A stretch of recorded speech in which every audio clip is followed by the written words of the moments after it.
Hi everyone, today in front of me is fake Samsung, and let me share with you how to allow unknown sources on this device. So first of all, we have to enter the settings, and now let's tap on the security and privacy. As you can see in the device information administration, on the second position we've got unknown sources. So all we can do right now is to simply tap on the switch right here.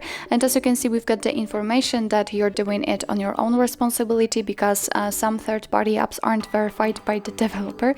So you may put your phone and personal data on the risk, and they will be more vulnerable to attack.